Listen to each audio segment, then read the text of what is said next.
Ele já despertou a curiosidade de cientistas da NASA nos Estados Unidos. Seu poder de comunicação com os que já morreram é inigualável. Sua forma de enxergar a vida e ajudar o próximo o transformou em um dos principais líderes religiosos de nossa história. Hoje vamos homenagear Chico Xavier e mostrar um pouco sobre este homem tão simples de Minas que é adorado em todo o planeta.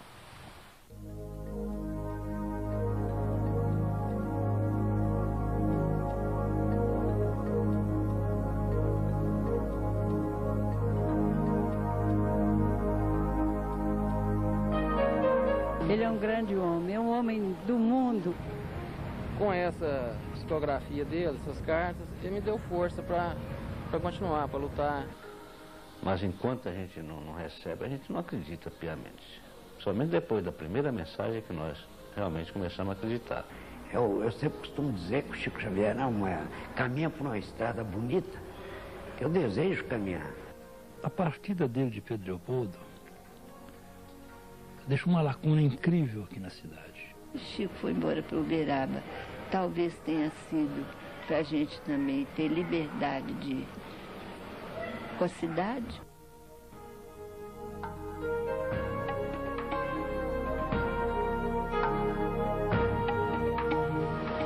Jesus Cristo. Tem pouco? As pessoas hoje em dia têm pouco de Jesus Cristo? O povo está muito distante. A cidade tem 50 mil habitantes e fica a apenas 30 quilômetros de Belo Horizonte.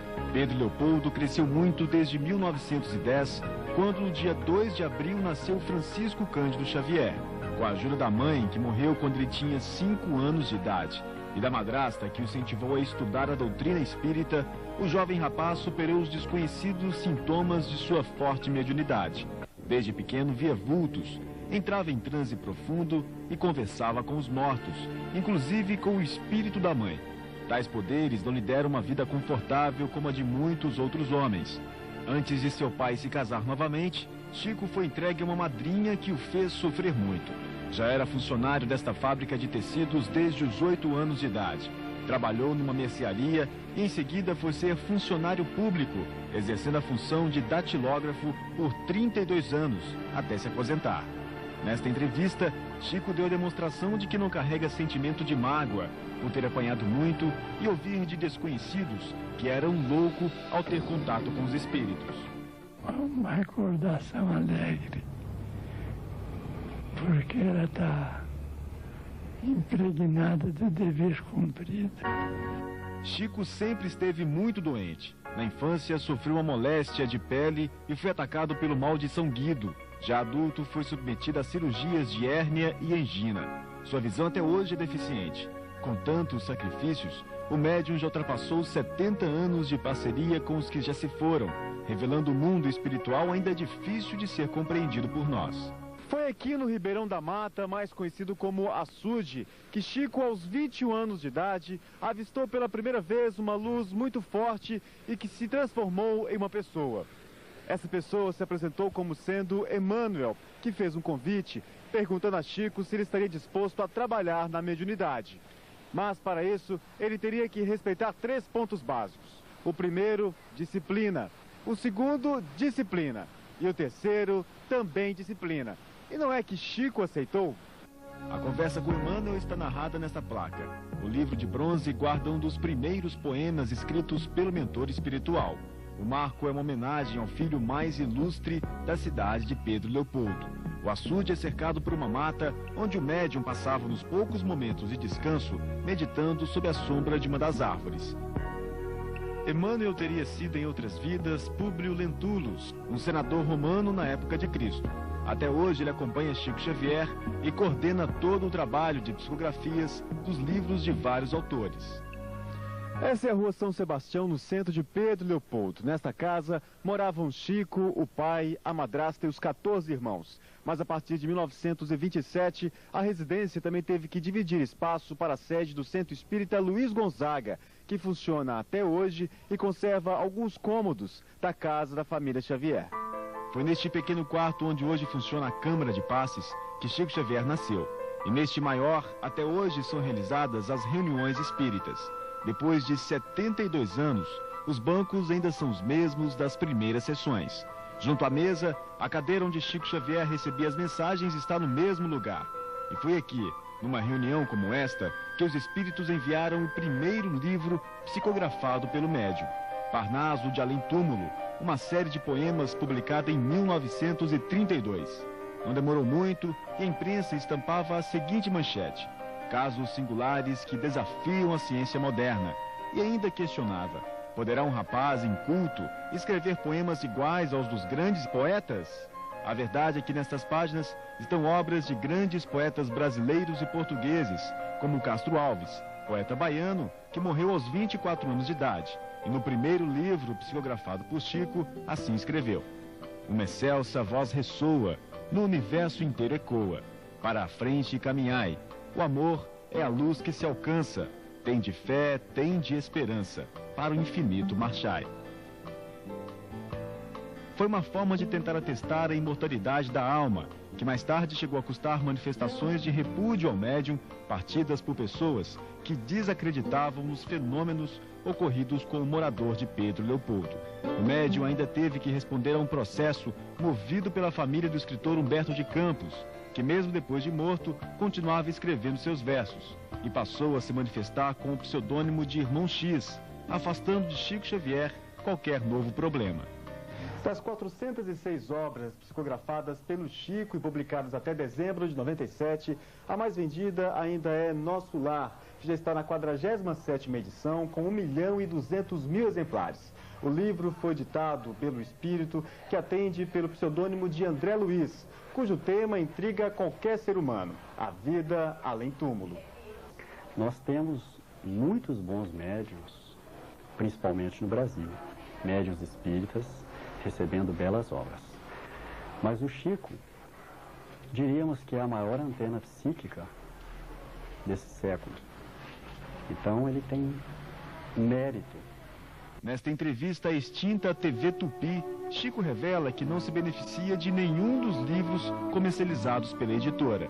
Os direitos doados às instituições espíritas do Brasil que os editam, em maior número, com a Federação Espírita Brasileira, sediada na Guanabara, e na Comunhão Espírita Cristã, aqui sediada em Uberaba. Os direitos autorais pertencem a essas instituições e a outras instituições espíritas que os publicaram. Já foram vendidos mais de 35 milhões de livros, traduzidos para 8 línguas, entre elas o japonês.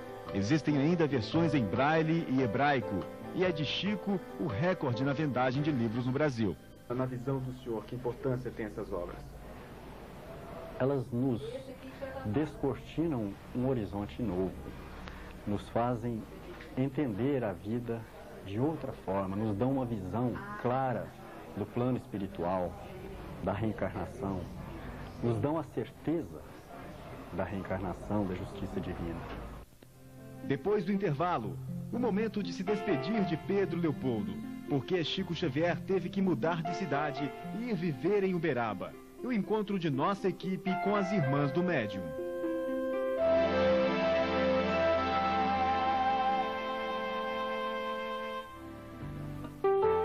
Dos 15 irmãos dos 2 casamentos de seu João Cândido, 6 estão vivos. 3 irmãs de Chico ainda moram em Pedro Leopoldo: Dona Cidália, Dona Lucília e Tia Dora, como são conhecidas na cidade. Elas acompanharam o início da mediunidade do irmão, ainda quando eram crianças, mas lembram que Chico sempre foi exigente na educação dos caçulas. Com a ajuda dos espíritos, o médium, ainda jovem e com muitos afazeres, descobria todas as travessuras dos irmãos. Chico foi um pai, um amigo, um pai carinhoso, mas a gente sabia que ele era bravo.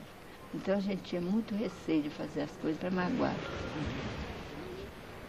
No dia 5 de janeiro de 1959, Chico se despedia de Pedro Leopoldo. Ele foi transferido pelo Ministério da Agricultura, mas segundo relatos do próprio médium, a mudança foi uma orientação dos espíritos. E a escolha de Uberaba teria sido por causa do clima. Numa entrevista, Chico chegou a dizer que para o tratamento de uma labirintite, ele precisava de uma região um pouco mais quente que a de Pedro Leopoldo. A gente ficou triste.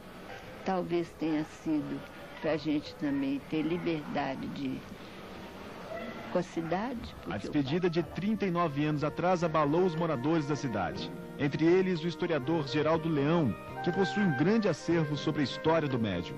Entre os objetos estão a certidão de nascimento, só averbada em 1966, os lápis utilizados nos primeiros trabalhos mediúnicos e um par de óculos usado por Chico. A partida dele de Pedro Leopoldo deixa uma lacuna incrível aqui na cidade. Mas a gente lembra que na segunda, sexta-feira, aqui na rua São Sebastião, no Centro Espírita Luiz Gonzaga, o movimento era intenso, de turistas, de pessoas que vinham para conhecer, para buscar o socorro, né? As pessoas aflitas vinham buscar o socorro através das mensagens, através das receitas, através dos livros e de uma palavra amiga do Chico. A presença do médium nas ruas de Pedro Leopoldo é inesquecível. Eu morava em frente à casa do André Xavier, que é irmão do Chico. E o meu quarto era bem na frente, e praticamente bem em frente à casa do senhor André. E o Chico saía do centro espírita, lá pela madrugada, e vinha conversando com aquele pessoal que eu acompanhava até a casa do senhor André. E eu do meu quarto ouvia aquele pessoal alegre, conversando, e o Chico era muito alegre, né? Dava aquelas gargalhadas boas, né? Sadias. Chegava na casa do André e ouvia a música que ele gostava, a música clássica, né? Isso é uma coisa que a gente guarda com muito carinho.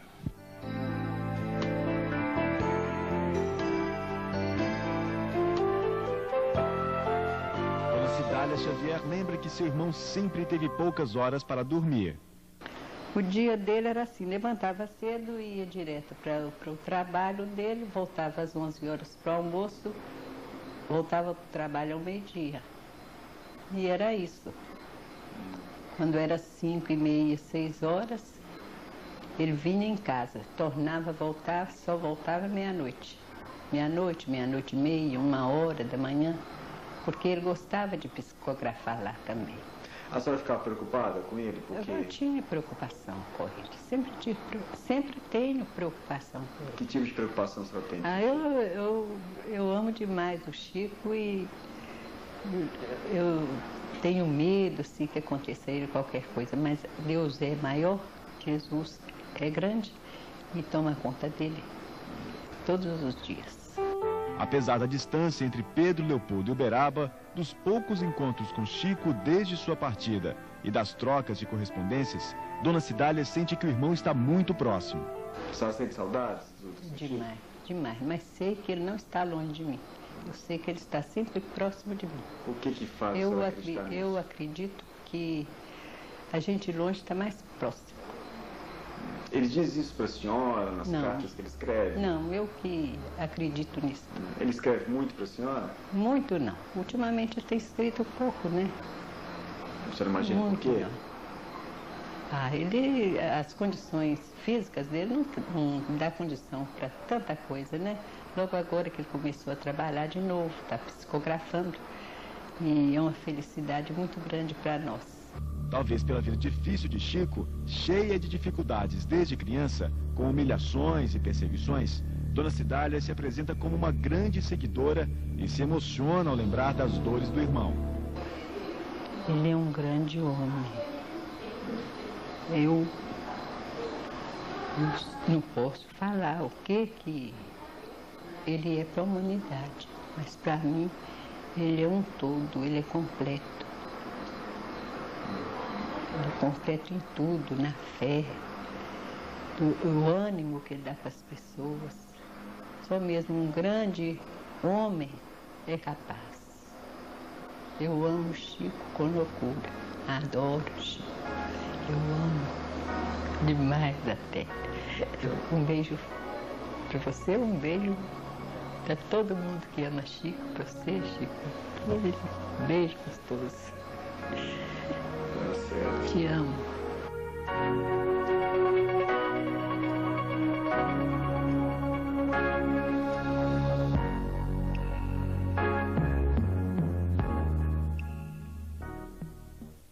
Daqui a pouco, emoção também nos casos de psicografia de Chico Xavier. A justiça acata as cartas enviadas pelos mortos e se baseia nelas para absolver acusados de assassinato.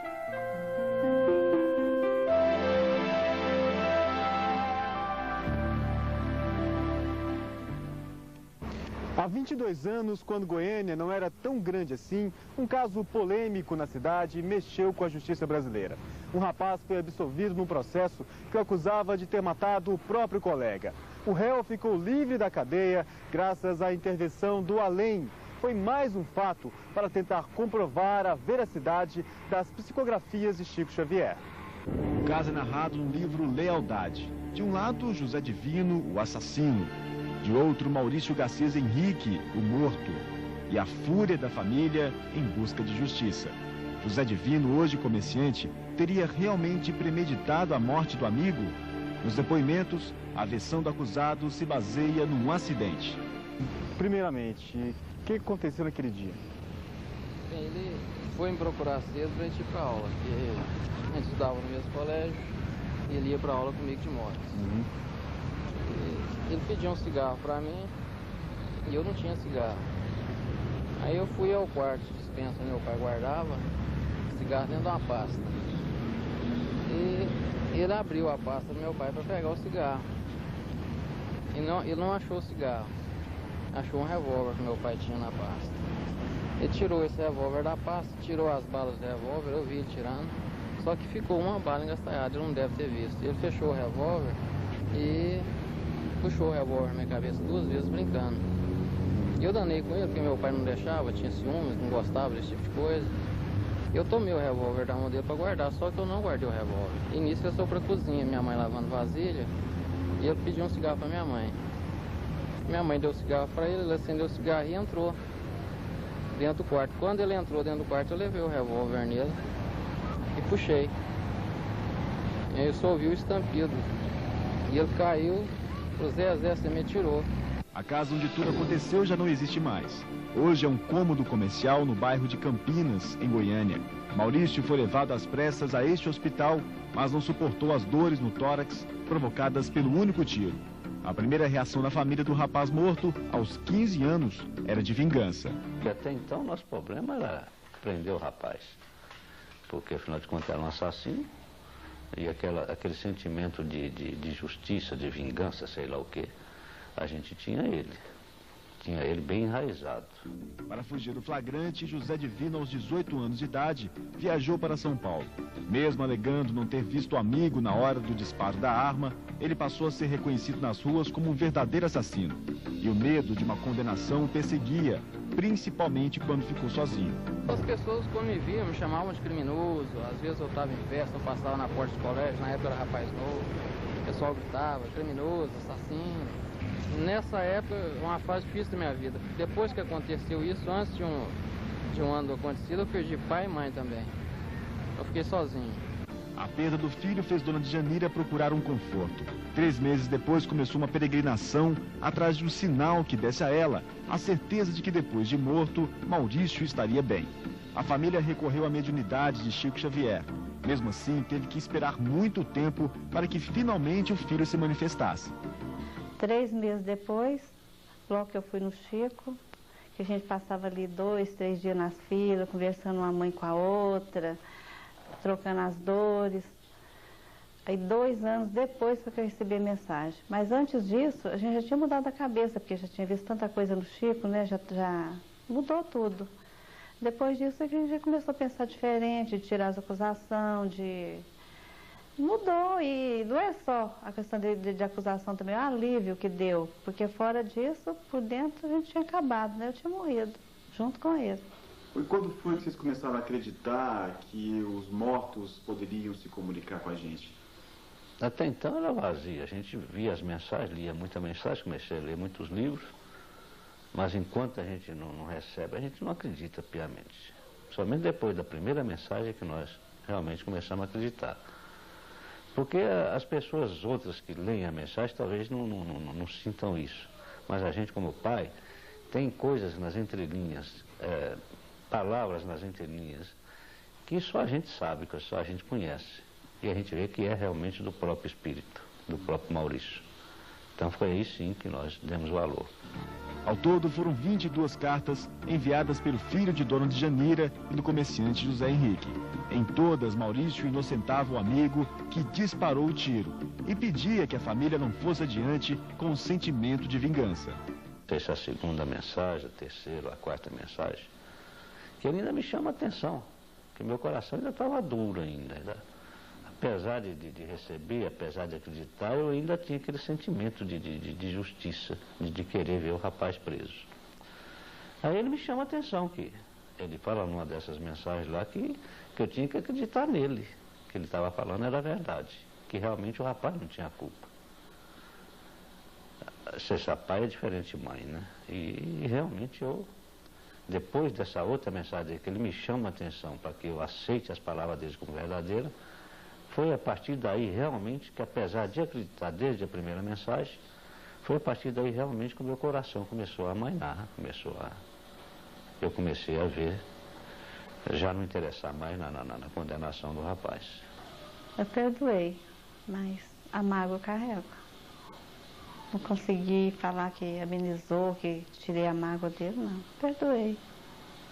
Perdoei, não quero saber se está bem, se está mal, entendeu? Perdoei. Vocês não têm mais notícias do José Divino? Não, nunca mais tive notícias dele. Por quê? Não nos interessamos mais em saber da vida dele. José Divino tomou conhecimento das cartas de Maurício através da imprensa. Houve detalhes nas cartas, detalhes que nem no meu depoimento eu citei, eu não lembrava. Eu fui lembrar quando eu li as cartas psicografadas. Então não tem como negar. São coisas que só eu e ele sabia. As cartas com o depoimento de Maurício foram anexadas ao processo à espera da apreciação do juiz. Mas a grande dúvida era: uma carta da vítima morta poderia influenciar na absolvição do réu? A seguir você vai conhecer o juiz, que num caso inédito, deu a sentença baseando-se numa psicografia de Chico Xavier.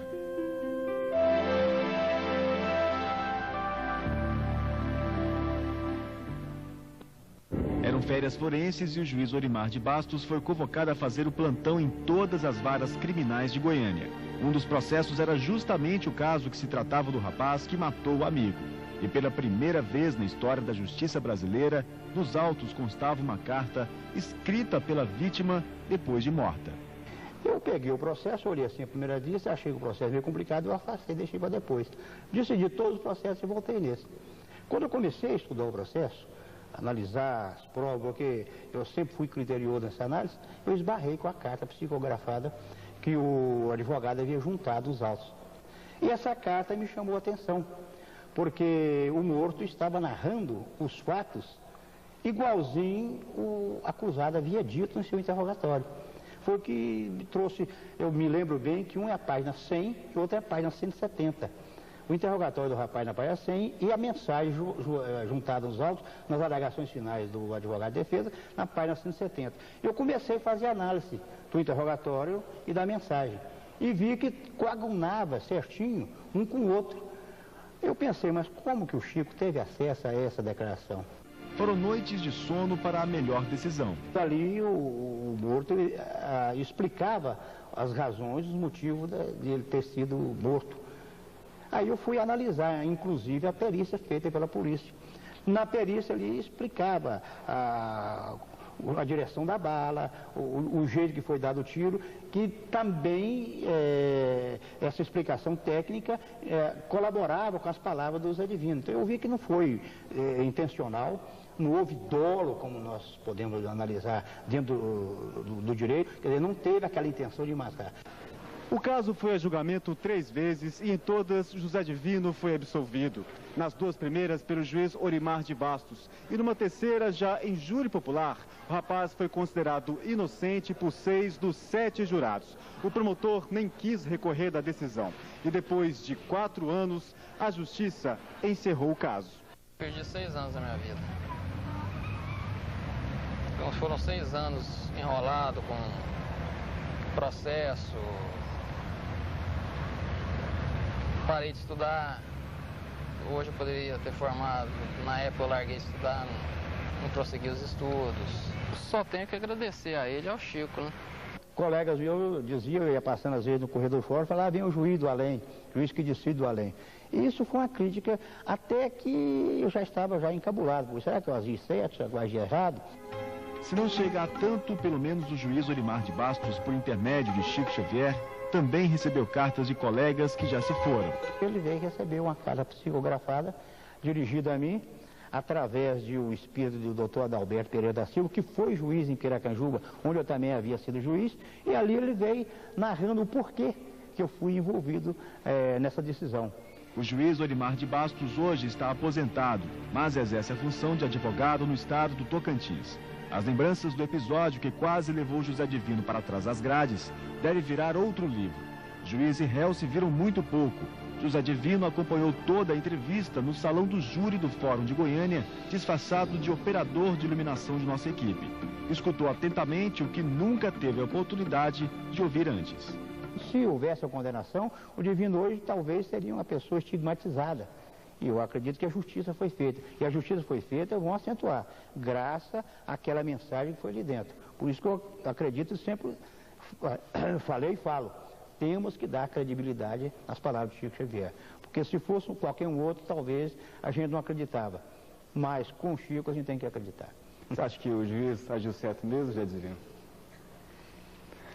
José Divino? Mas eu sei que é o José Divino. Esse é o José Divino. Eu não conhecia ele, tá vendo que eu não conhecia ele? Você já chegou a falar isso que o senhor me falou ali pro José Divino?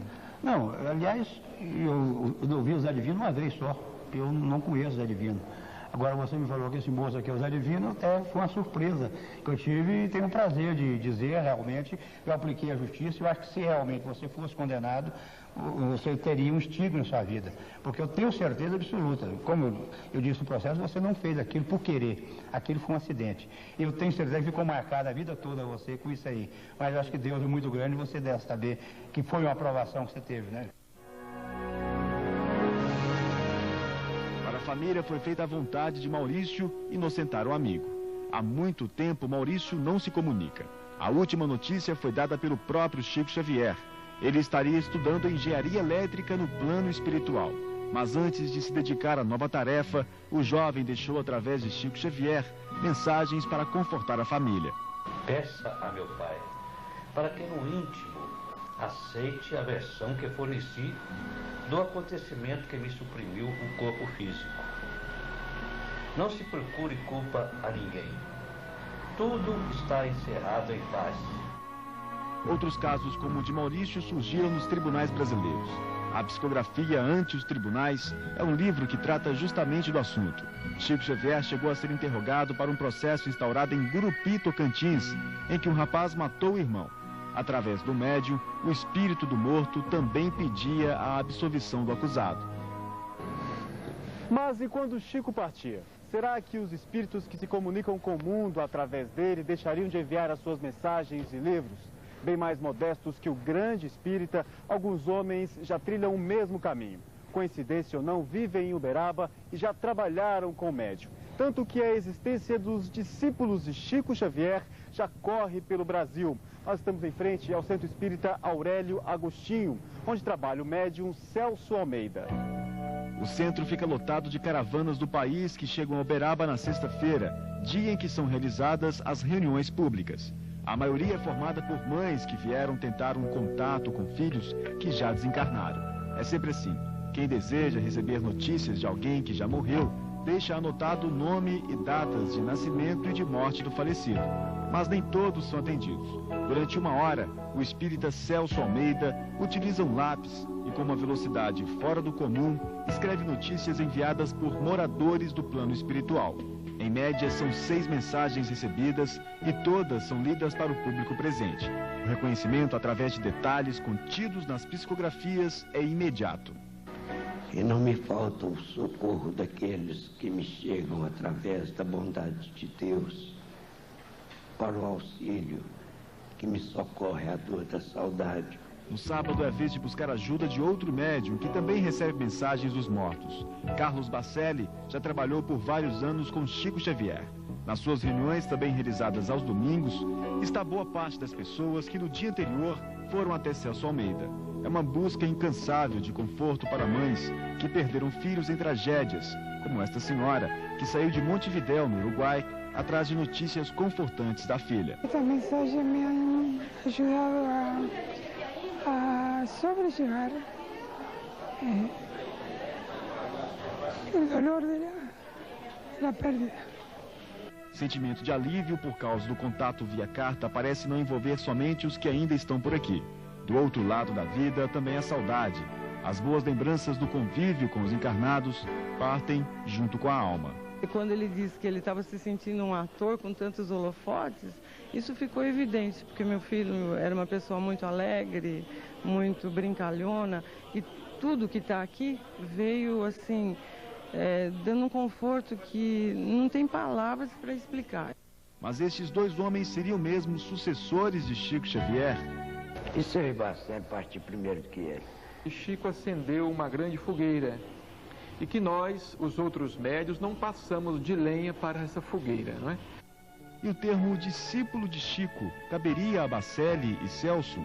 Eu sempre costumo dizer que o Chico Xavier caminha por uma estrada bonita, que eu desejo caminhar, mas ainda estou distante disso. E eu estou aqui junto a essas mães, junto à dor do meu semelhante, aprendendo alguma coisa, alguma forma de ajudar alguém.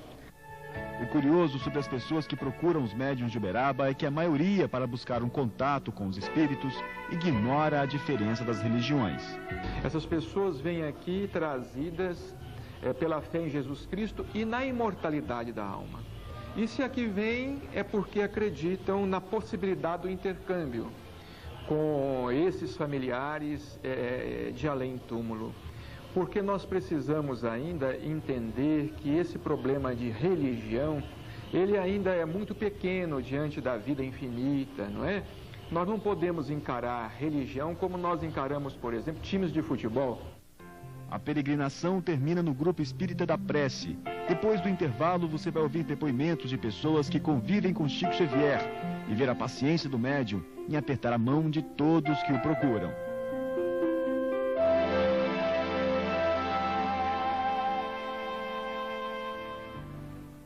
Chico Xavier nunca trabalhou sozinho. Para suportar as críticas dos descrentes de suas obras, sempre contou com a ajuda de amigos. Os boatos já mataram o médium várias vezes. Muito bem essa história da morte. É mentira, não é? É brincadeira, não é mentira. O senhor sabe como é que começou essa onda, Chico? Não, não sei. Nós sorrimos ao lado dele há poucos meses, na residência dele mesmo, ele dizendo que na atualidade ele já está com a passagem comprada, mas que a empresa não quer levá-lo. Acho que está pronto, né? A hora que Deus determinar e achar que ele deve retornar ao mundo espiritual, ele retorna. César Carneiro trabalhou 34 anos com Chico Xavier e hoje auxilia o médium Celso Almeida nas reuniões espíritas. O trabalho ao lado de Chico fez com que escrevesse o livro Encontros com Chico Xavier, que, segundo o próprio autor, reúne 56 casos de ensinamento e conduta de seu grande mestre. Os amigos auxiliam o médium nos trabalhos em que Chico não pode estar presente por causa da saúde precária. São mais de 2.000 entidades assistenciais que praticamente sobrevivem graças à ajuda de Chico. O asilo em frente à casa do médium é um exemplo. Para manter os 28 internos, a casa conta com a venda de livros psicografados por Chico. Membros do Grupo Espírita da Prece ainda trabalham durante a semana. Distribuem alimentos para cerca de 700 pessoas carentes de Uberaba. Aqui elas aguardam para poder participar de um jantar especial, servido todas as quintas-feiras. Nossa equipe acompanhou o esforço dos voluntários num dia ainda mais especial, 2 de abril, data do nascimento de Chico. Tem gente que às vezes não tem uma carne para comer, tem gente que come só angu na janta, às vezes no outro dia não tem nada para comer, tem muita pessoa que está satisfeita, sim. Na década de 80, a distribuição de cestas de alimento no Natal reunia multidões de humildes que formavam uma fila quilométrica no bairro onde funciona o Grupo Espírita da Prece. Essa senhora, conhecida como Dona Yolanda César, de São Paulo, era a grande patrocinadora da distribuição, que hoje, mais modesta, é realizada semanalmente pelos companheiros do médium em Uberaba. O movimento aos sábados, em frente ao Grupo Espírita da Prece, é engrossado pelas famílias que passam o fim de semana em Uberaba em busca de conforto. A notícia de que Chico estaria frequentando as reuniões da casa ajudaram a aumentar o número de fiéis, que fazem plantão desde cedo para poder se encontrar com o médium. Na sua simplicidade, na sua humildade, este homem conseguiu transmitir para todo mundo espiritualista exatamente a mensagem que deveria ser concedida a todos aqueles que se dedicam aos estudos espiritualistas, independente de crenças. E que eu gostaria de estar sempre ao lado dele para aprender com ele a humildade, o amor, a caridade que ele pratica. Para mim ele é um espírito de luz, tá? Que veio aqui para ajudar muita gente e cumprir a missão dele na Terra. É um anjo que Deus mandou para trazer luz para a gente. Muita paz. Mas quem procura Chico? O espírita João Cuim, também autor de livros sobre o médium, esteve junto a ele por longo tempo. Geralmente, as pessoas mais abastadas, mais assim, aquinhoadas, o procuram por causa de dores íntimas, né? Depois de 4 anos sem sua recuperação, pôde estar de volta a casa. Quem trabalhou mais, a medicina entre os homens ou a medicina espiritual? Olha, eu tenho muita fé na medicina dos homens, mas a medicina da espiritualidade deve ter ajudado bastante também para que corresse tudo bem, para que ele voltasse a estar junto conosco na Casa da Prece. Chico é sempre acompanhado por Eurípides Higino dos Reis, dentista, e que o médium tem como um grande filho adotivo. A debilidade física limita suas mãos, que lentamente preenchem as folhas de papel com palavras ditadas pelos espíritos.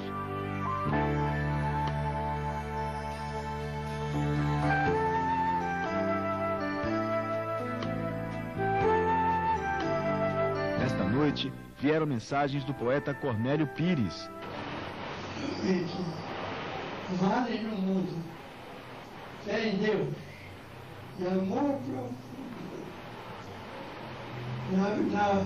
na vivência necessária da doutrina de Jesus. Cornélio Pires.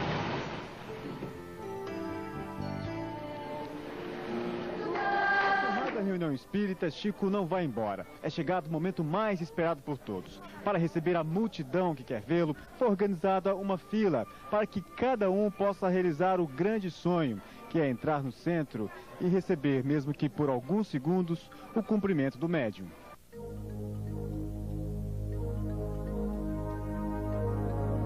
São mais de 1000 pessoas que vão até Chico, ou seja, todas que passaram o dia à espera do médium. As pessoas beijar-lhe a mão. As pessoas mais precisam hoje em dia. Jesus. Muito. Jesus Cristo. Tem pouco. As pessoas hoje em dia têm pouco de Jesus Cristo. O povo está muito disperso. Jesus Cristo. Mais do que de pão. Mais do que de pão. De pão, tem muita assistência. Abriu o coração para Jesus. Abriu o coração para Jesus.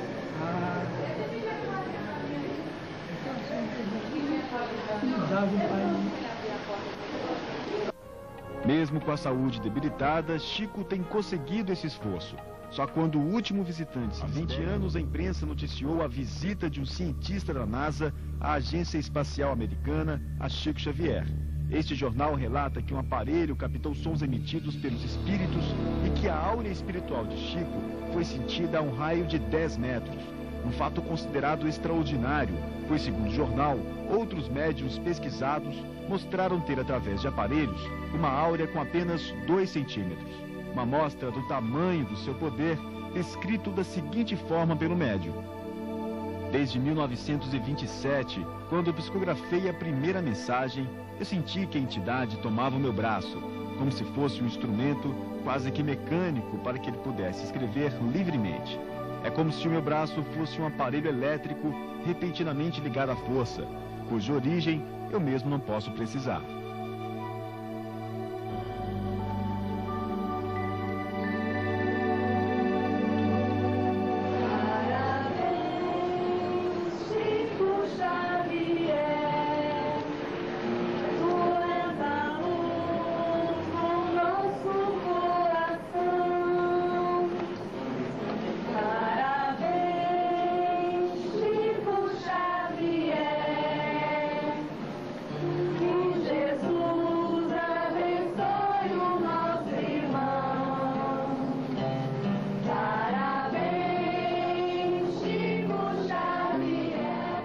Este programa foi uma iniciativa das emissoras do Sistema Integrado de Minas, TV Ideal, TV Integração e TV União.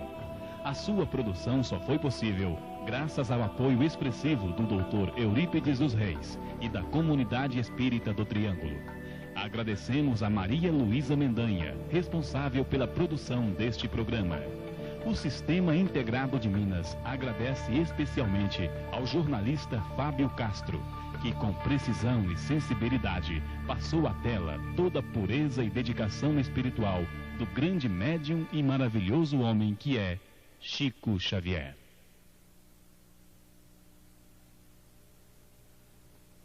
A igreja enfeitada, os convidados, os noivos e um padrinho muito especial.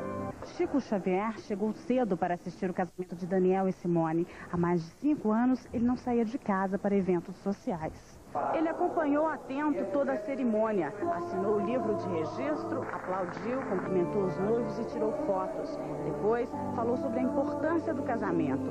Acho muito importante o casamento, que é a segurança da família. Chico Xavier foi convidado pela mãe da noiva. Dona Creuza, que trabalha com o médium há mais de 20 anos, falou emocionada. Não existe palavras, né, para expressar a felicidade, né? Casamento da filha, com a presença do Chico. Com a presença dele, né, que ele é como, toda a vida, um pai para nós, como uma pessoa da família mesmo, né? Os noivos, Simone Arantes e Daniel MacNeid, afirmaram que o casamento foi um momento muito esperado. Ele é meu padrinho desde que eu nasci, praticamente, então é uma presença muito emocionante. Esse é um dia muito importante para mim, é o melhor dia da minha vida, e a gente esperou bastante tempo, e não vai ter um dia melhor que esse.